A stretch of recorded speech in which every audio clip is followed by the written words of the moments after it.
Hello friends, welcome to சமையல் சம்பவம். இன்றைக்கி நம்ம சேனலில் ஆட்டு ரத்த பொரியல் எப்படி செய்கிறதுன்னு பார்க்கலாம். இந்த ரத்த பொரியலில் மிளகு எல்லாம் போடுறதுனால உங்களுக்கு சளி பிரச்சனை இருந்துச்சுன்னா கூட நீங்கள் இதை சாப்பிடும்போது ரொம்பவே ரிலீஃபாக இருக்கும்.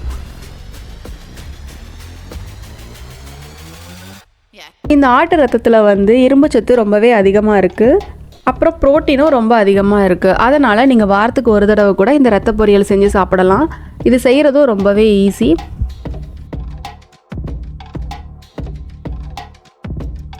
இந்த ரத்த பொரியல் சாப்பிட்ட பிறகு உடனே தண்ணி குடிக்கக்கூடாதுன்னு சொல்லுவாங்க. சீக்கிரமாக டைஜஷன் ஆகாது. அதுதான் அதோட ரீசன்.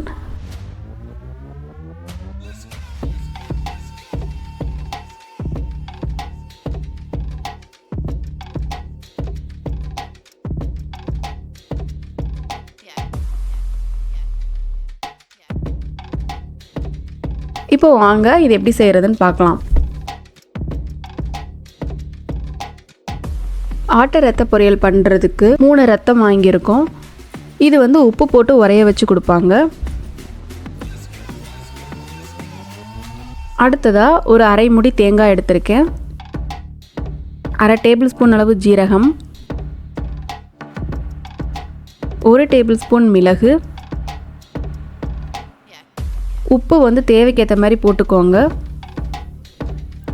அரை டேபிள் ஸ்பூன் மஞ்சள், 2 கொத்து கருவேப்பிலை, 4 காஞ்ச மிளகாய், அதுக்கப்புறமா ஒரு 100 கிராம் அளவுக்கு வெங்காயம். பெரிய வெங்காயம் கூட போட்டு சமைக்கலாம். இப்போது இந்த ரத்தத்தை உப்பு போட்டு உரைய வச்சுருப்பாங்க. அதனால நீங்கள் சாப்பிட்டு பார்த்துட்டு தான் உப்பு சேர்க்கணும். முடி எதுவும் இருக்கான்னு பார்த்து க்ளீன் பண்ணிக்கோங்க.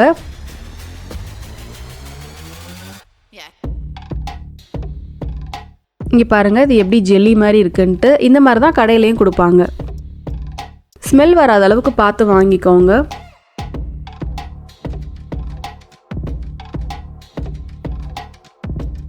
இப்போது இந்த ரத்தத்தை நம்ம பிசைஞ்சுக்கலாம்.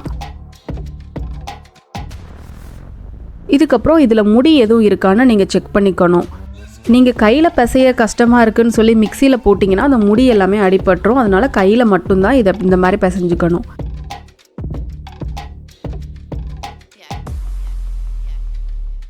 அடுத்தது தேங்காயை கட் பண்ணி நான் மிக்சி ஜாரில் லைட்டாக ஒரு சுத்து போட்டுக்க போகிறேன்.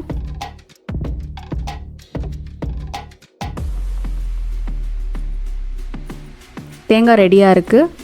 அடுத்ததாக வெங்காயத்தையும் பொடியாக கட் பண்ணிக்க போகிறேன். இந்த அளவு துண்டுகளாக கட் பண்ணிக்கிறேன்.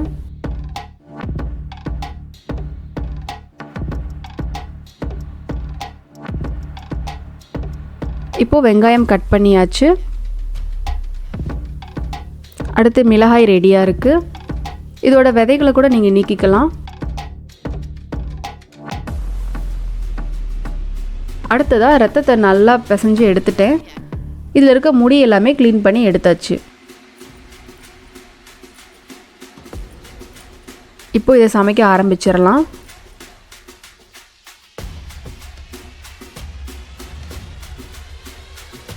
ஃபஸ்ட்டு ஸ்டவ் ஆன் பண்ணி ஒரு பேனில் தேவையான அளவு எண்ணெய் ஊற்றிக்கிறேன்.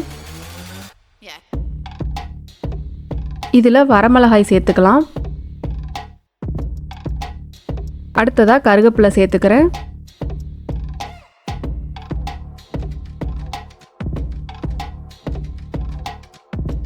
நம்ம கட் பண்ணி வச்சுருக்கோம்ல வெங்காயம், அதையும் உள்ளே சேர்த்து நல்லா வதக்கிக்கலாம்.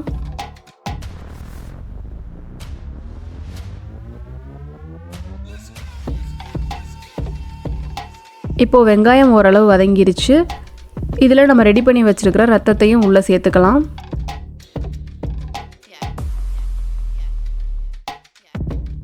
ரத்தம் ரொம்பவே சீக்கிரமாக வதங்கிரும். இப்போ பாருங்கள், ஊற்றின உடனே சுற்றியில் பிளாக் கலரில் மாறிடுச்சு. நல்லா கிண்டிகிட்டே இருக்கணும் இதை.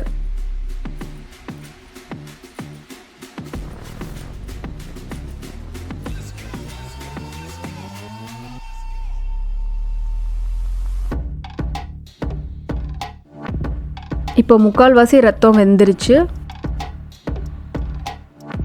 இதில் மஞ்சள் தூள் சேர்த்துக்கிறேன்.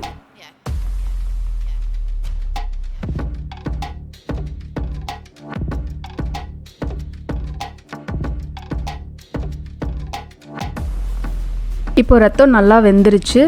இதில் உப்பு கம்மியாக இருக்க மாதிரி இருக்குது, அதனால நான் கொஞ்சமாக உப்பு சேர்த்துக்கிறேன்.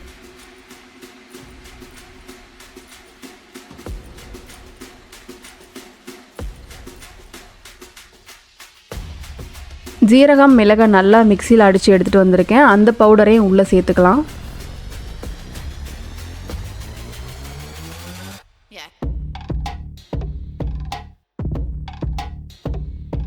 மிளகு உங்கள் காரத்துக்கு ஏற்ற அளவுக்கு போட்டுக்கோங்க.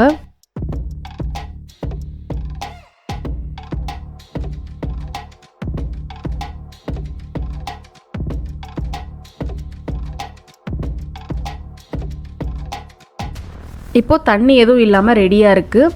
இந்த டைமில் நம்ம துருவி வச்சுருக்கோம்ல தேங்காய் பூ, அதை உள்ளே சேர்த்துக்கலாம்.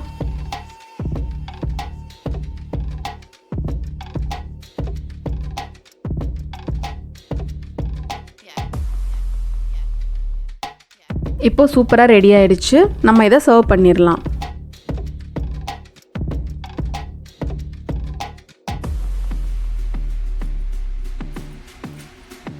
நீங்களும் இந்த சூப்பரான ரெசிபியை உங்கள் வீட்டில் ட்ரை பண்ணி பாருங்கள். உங்களுக்கு பிடிச்சிருந்ததுன்னா உங்கள் ஃப்ரெண்ட்ஸ் அண்ட் ஃபேமிலி கூட ஷேர் பண்ணுங்கள். மறக்காமல் நம்ம சேனலை சப்ஸ்கிரைப் பண்ணிக்கோங்க.